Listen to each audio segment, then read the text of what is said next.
Assalamualaikum warahmatullahi wabarakatuh. Selamat pagi anak-anak. Alhamdulillah pada kesempatan hari ini kita dapat bertatap muka kembali walaupun dalam ruang virtual. Tentunya dalam pembelajaran seni budaya kelas 8 di semester gasal ini. Anak-anakku yang Pak Ardi banggakan dan Pak Ardi sayangi, bagaimana kabarnya hari ini? Semoga anak-anak dalam keadaan sehat walafiat ya nak ya, dan tetap menjaga kesehatan di era pandemi COVID-19 ini. Baik, anak-anak, pada pertemuan ke-8 kali ini, Pak Ardi akan memberikan materi tentang keunikan ragam gerak tari tradisional yang harusnya ini diberikan pada pertemuan ke-7 kemarin, tetapi pada pertemuan ke-7 kemarin sudah dilaksanakan untuk kegiatan spirit pada. Baik, anak-anakku, untuk materi dari keunikan ragam gerak tari tradisional yang hari ini akan kita bahas adalah tentang keunikan gerak tari ragam putra gagah, dan nanti akan menganalisis bersama tentang video ragam gerak tari putra gagah serta unsur pendukungnya, yaitu kostum tari putra gagah yang tentunya yang ada dalam video. Anak-anakku, pada kesempatan pagi hari ini, Pak Ari juga akan menyapa anak-anak yang masih belum mengumpulkan tugas, ya. Banyak sekali yang telat mengumpulkan tugas, maka ayo segera anak-anak penuhi dulu tugasnya kalian biar nanti tidak semakin menumpuk di tugas-tugas selanjutnya. Baik, anak-anakku, untuk pertemuan kali ini materi yang akan kalian capai adalah tentang identifikasi ragam gerak tari putra gagah. Selanjutnya nanti mengidentifikasi busana tari, serta di akhir pembelajaran anak-anak nanti akan menjawab kuis yang akan Pak Adi berikan. Tentunya harus dijawab dengan benar. Baik, anak-anak, tujuan pembelajaran pada pertemuan kali ini adalah nantinya setelah anak-anak mengikuti pembelajaran secara virtual ini, anak-anak akan dapat mengidentifikasi jenis ragam gerak pada tari putra gagah sesuai dengan video yang nanti Pak Ardi tayangkan. Setelah itu, mengidentifikasi kembali busana tari yang nanti dipakai oleh penari dalam video yang nanti Pak Ardi tayangkan. Tentunya untuk ragam gerak tari putra gagah. Setelah itu, anak-anak menjawab kuis yang nanti kuis itu jawabannya semua ada di materi yang Pak Ardi sampaikan di video ini. Jadi, jangan sampai adik-adik dan anak-anak tidak mengikuti secara runtut dan utuh dari awal sampai dengan akhir untuk pembelajaran pada pagi hari ini. Oke, sudah siap anak-anak? Oke, untuk mengawali pembelajaran pada pagi hari ini dan untuk melanjutkan pembelajaran, marilah kita berdoa sesuai dengan agama dan kepercayaan masing-masing. Semoga apa yang kita lakukan hari ini bermanfaat dan bisa membekas di hati kita sehingga ilmunya bermanfaat. Berdoa dipersilahkan. Berdoa selesai, anak-anak. Selanjutnya, pada kesempatan kali ini, silakan anak-anak mengamati video berikut, ya. Yang kalian amati adalah satu tentang gerak tangan, perhatikan. Satu gerak tangan. Kedua adalah ruang gerak yang tercipta oleh gerak tangan dan kaki, oleh gerakan yang dilakukan oleh penari. Selanjutnya nanti anak-anak mengamati volume gerak yang tercipta dari gerakan yang penari lakukan. Setelah itu ada aksen apa tidak? Kalau ada itu apa saja yang terjadi di video berikut.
Sudah ya nak ya, tadi sudah mengamati videonya, sudah begitu jelas. Nah, tarian yang tadi ditayangkan adalah tari Baladewan yang versi aslinya, yang anak-anak tarikan waktu di kelas 7 itu kan sudah ada bentuk gubahan sendi, yang sendi ini sudah dibuat berubah, tangannya langsung di pinggang. Kalau ini kan langsung tadi langsung ke bapang ya, mana bapang, nah di atas ini. Oke, bapang di sini ya. Oke, baik anak-anak, kira-kira ini masih kira-kira enggak apa-apa ya, nanti diulang lagi enggak apa-apa. Setelah anak-anak mengamati video yang tadi ditayangkan, kira-kira gerak tangannya bagaimana anak-anak? Gerak tangan yang ditayangkan itu bagaimana? Yang ditampilkan tadi. Kita mengidentifikasi ragam gerak tari putra gagah. Masih ingatkah? Gerak tari putra gagah itu ragamnya bagaimana? Ya, betul. Gerak tari putra gagah itu ragam geraknya pasti lebar. Powernya kuat. Kekuatannya juga kuat. Kemudian ruang gerak yang tercipta itu lebar. Lebih dari 90 derajat sudut-sudutnya. Ingat ya, sudut-sudut yang tercipta dari ragam gerak tari putra gagah itu berapa? Silakan dibuka kembali memori di kelas 7 ya. Oke. Pada tari tadi yang telah kalian amati bersama, ada unsur-unsur yang memang itu mencirikan tari putra gagah.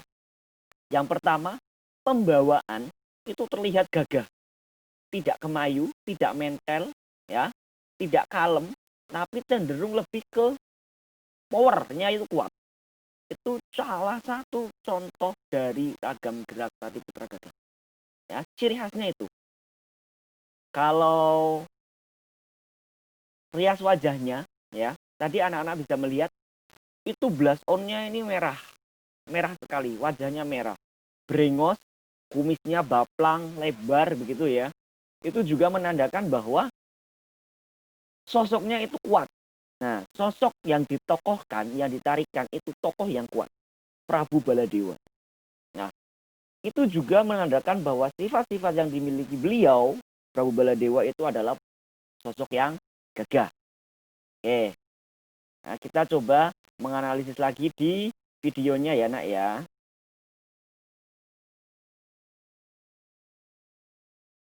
Nah, coba anak-anak lihat di sini.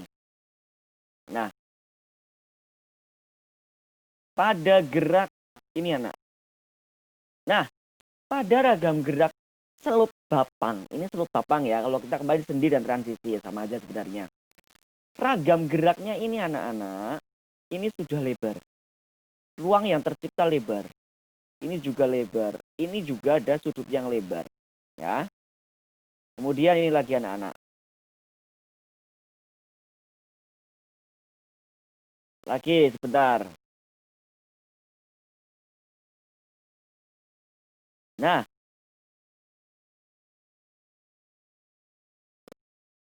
bentar ini.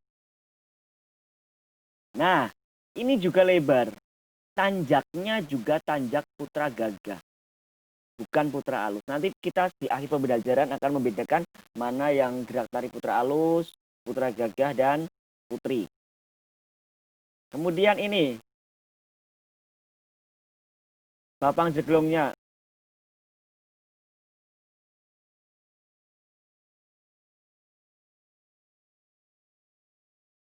Nah, ini juga lebar. Ini salah satu contoh juga ragam gerak tari putra gagah. Ya, Nak ya? Sudah memahami ya, Nak? Nah, jadi ragam tari putra gagah itu mencirikan ragam-ragam tari yang lebar. Oke. Selanjutnya, Nak, kita ke contoh atau identifikasi dari volume gerak. Volume gerak itu tadi lebar ya, sekali lagi lebar. Volume yang tercipta atau ruang yang tercipta itu lebar. Kemudian aksen. Ada tidak aksen anak-anak yang terjadi di situ? Ada ya. Jadi aksennya itu tadi gerak tangannya plak, ngeplak ini. Plak gitu ya. Plak begitu. Mana ini kelihatan? plak, kemudian kepalanya ikut angguk, itu juga aksen itu gerakan-gerakan spontan yang mempertegas dari power itu sendiri. Gerakan tarinya itu dipertegas di akhir gerakan. Ya, misalnya ini 1, 2, 3 plek plek plek plek. Nah, itu aksen. Baik. Kemudian anak-anak, ada beberapa contoh. Nah, ini sikap-sikap gerak tangan yang tadi dilakukan oleh tari di dalam tari Baladewan. Satu adalah boyo mangap. Ini ya, boyo mangap. Jari-jarinya ngeruji, tapi ibu jarinya lurus ke depan, itu boyo mangap.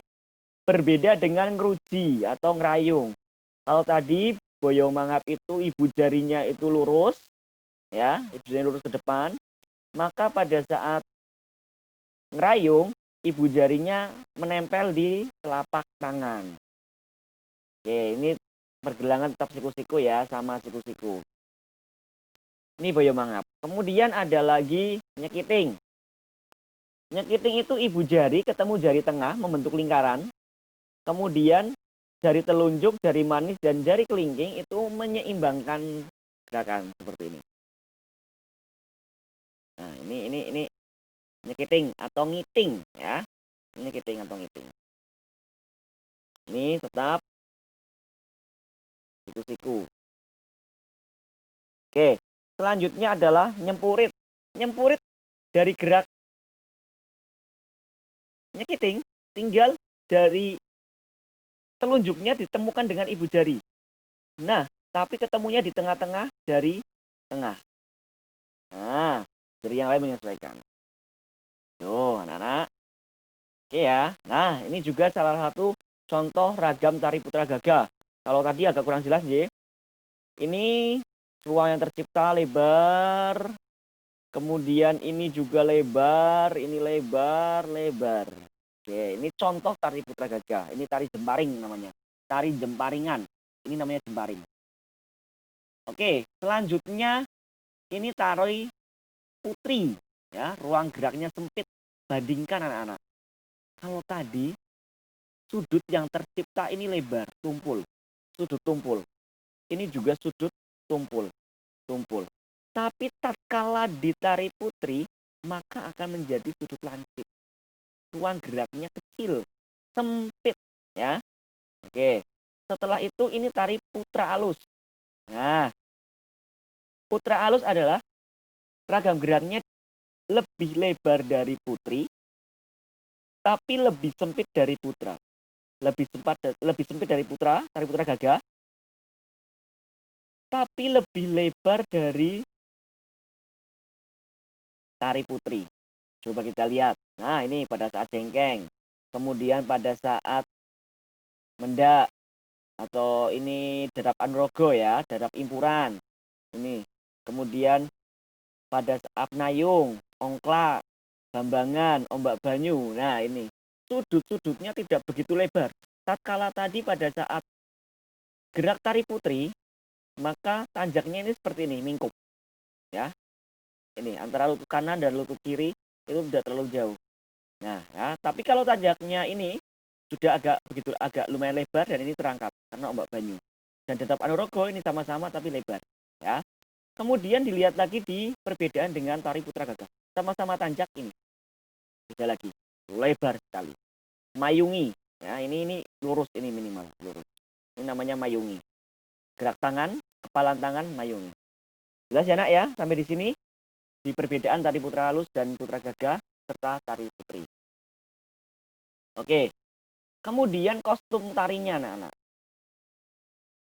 Tadi karena tadi yang menampilkan adalah putri, walaupun menarikan putra gagah, mencontohkan karakter putra gagah, ya. Sama. Jadi yang dipakai adalah kain, namanya jarit. Biasanya motifnya itu menyesuaikan penokohan yang diperankan. Kemudian tadi ada sampur, ada stagin, ini stagin namanya anak-anak, atau kendit ya. Kemudian irah-irahan, ini namanya irah-irahan yang dipakai di kepala. Sirah itu kan kepala ya nak ya. Nah, irah-irahan itu sesuatu yang dipakai di kepala. Oke, coba kita lihat di videonya saja. Nah, di videonya. Nah, di videonya coba kita lihat. Nah, ini adalah irah-irahannya. Kemudian ini jaritnya, modelnya adalah cupit urang. Kemudian ini celananya, ya. Celananya itu 3/4, tapi bisa jadi 1 lutut. Kemudian ini ada gelang kaki namanya bingle. Sekali lagi gelang kakinya namanya bingle. Ini stagen, ya, karena ini yang menarikan putri maka ditambah mekak. Ini penutup dada itu namanya mekak. Dan ini, nah,